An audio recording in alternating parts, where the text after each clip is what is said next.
ಇಂಥ ಐತಿಹಾಸಿಕವಾದಂಥ ತೀರ್ಮಾನ ಯಾವಾಗೂ ತೆಗೆದುಕೊಳ್ಳಿಲ್ಲ. ಈಗ 2006-07 ಫೆರಿಫೆರಲ್ ರಿಂಗ್ ರೋಡ್ ಮಾಡಿದ್ರು, ಎಲ್ಲಿ ನಾರ್ತಲ್ಲಿ, ಸೌತಲ್ಲೂ ಮಾಡಿದ್ರು ಎಲೆಕ್ಟ್ರಾನಿಕ್ ಸಿಟಿ. ಯಾಕೆ ಇವ್ರು ತೊಗೊಳ್ಳಿಲ್ಲ? Why did they stop? ಅವತ್ತು ತೊಗೊಂಡಿದ್ರೆ 3,000 ಕೋಟಿ ರೂಪಾಯಿ ಮುಗಿದೋಗ್ಬಿಡೋದು, 4,000 ಕೋಟಿ ರೂಪಾಯಿ. ಯಾಕೆ ಇವ್ರು ತೊಗೊಳ್ಳಿಲ್ಲ? 2007 ನೋಟಿಫಿಕೇಶನ್ ಮಾಡಿದವರು Y did they not implement? They did not have political will. ಇವತ್ತು ನಾನು 26,000 ಕೋಟಿ ರೂಪಾಯಿ ಹುಟ್ಕೋತಾವು ಮಾತಾಡಿ ಸೈನ್ ಹಾಕಿ ಅವ್ರು ದುಡ್ಡು ಕೊಡೋಕ್ಕೆ ರೆಡಿ ಆದರು. ಈಗಾಗಲೇ ರೈತಗಳಿಗೆ ಆಯಿತು 1:2 ಕೊಟ್ಬಿಡಿ, ಅವ್ರಿಗೆ ಜಾಗ ಬೇಕಾದವ್ರು ಜಾಗ ಕೊಡಿ, ಕಮರ್ಷಿಯಲ್ ಕೊಡು ಕಮರ್ಷಿಯಲು, ರೆಸಿಡೆನ್ಷಿಯಲು ಮಾಡಿ ಅಂತೇಳಿ ಅವ್ರಿಗೆ ಡೈರೆಕ್ಷನ್ಸ್ ಕೊಟ್ಟಿದ್ದೀನಿ ಆಫೀಸರ್ಸ್ಗೆ. They are at it. ಅದು ಬೆಂಗಳೂರು ಬಿಸ್ನೆಸ್ ಕಾರ್ಡರ್ ನಾರ್ತು ಬರ್ತಾ ಇದೆ, ಸೌತು ಬರ್ತಾ ಇದೆ. So they are not able.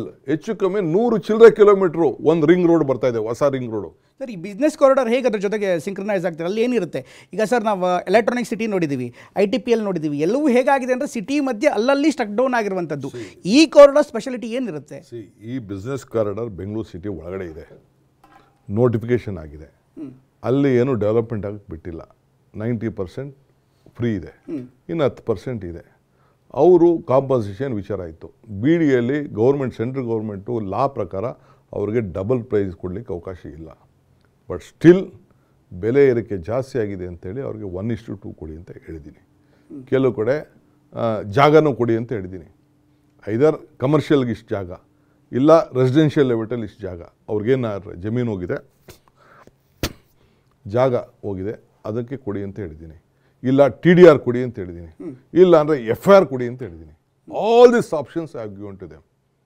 ಜಮೀನು ಕಳ್ಕೊಂಡವ್ರಿಗೆ ಲಾಸ್ ಆಗಬಾರ್ದು ಅನ್ನೋ ದೃಷ್ಟಿಯಿಂದ 100 ಕಿಲೋಮೀಟ್ರ್ ಬೆಂಗಳೂರು ಸಿಟಿ ಒಳಗೆ ಇಂಥ ಡಿಸಿಷನ್ ತೊಗೊಂಡಿದ್ದೀನಲ್ಲ, ಯಾಕೆ BJP ಅವ್ರು ತೊಗೊಳ್ಳಿಲ್ಲ? ನಾನು ಇದನ್ನು ಭಾಳ ದೂರದ ಆಲೋಚನೆಯಿಂದ ನೋಡ್ತಾ ಇದ್ದೀವಿ. ಈಗ ರೈಟ್ ಆರ್ ರಾಂಗು, ನೈಸ್ ಯೋಜನೆ ಬಂತು, ಕೆಲವರೆಲ್ಲ ವಿರೋಧ ಮಾಡ್ತಾಯಿದ್ರು, ದೇವೇಗೌಡರು ವಿರೋಧ ಮಾಡ್ತಾಯಿದ್ರು, ಅವ್ರ ಮಗ ವಿರೋಧ ಮಾಡ್ತಿದ್ರು. ಆ ನೈಸ್ ರೋಡ್ ಇಲ್ಲ ಅಂದಿದ್ರೆ ಏನಾಗ್ತಿತ್ತು ಬೆಂಗಳೂರು? ಎಷ್ಟು ವೆಹಿಕಲ್ಸ್ ಹೋಗ್ತಾ ಇದೆ ಎವ್ರಿ ಡೇ? ಆ ನೈಸ್ ರೋಡ್ ಇಲ್ಲ ಅಂದರೆ ಅವ್ರಿಗೆ ಪರ್ಮಿಷನ್ ಕೊಡದೆ ಏನೇನೋ ನಡೀತಾ ಇದೆ. That is a different question. If NICE road was not there,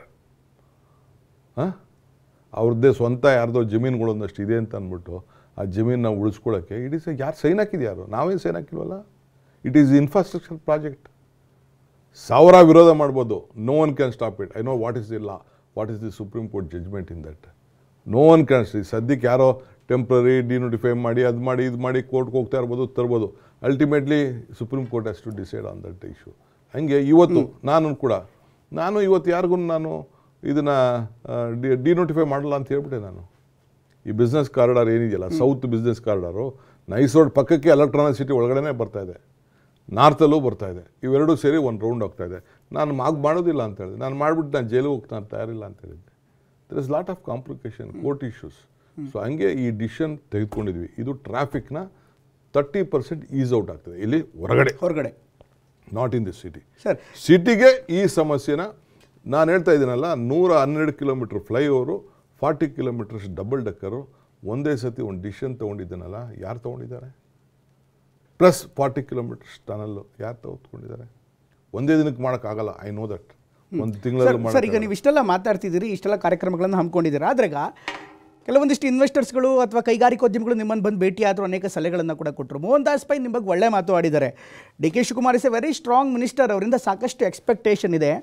ಆದರೆ ಈ ಮೂಲಭೂತ ಸೌಕರ್ಯಗಳನ್ನು ಡೆಲಿವರ್ಗಳಾಗ್ತಾ ಇಲ್ಲ ಮಾತಾಡ್ತಿದ್ದಾರೆ. ಸರ್ಕಾರದಲ್ಲಿ ಕಾರ್ಯಕ್ರಮಗಳಿದೆ, ಆದರೆ ರಿಸಲ್ಟಾಗಿ ಕನ್ವರ್ಟ್ ಆಗ್ತಿಲ್ಲ ಅಂತಿದ್ದಾರೆ.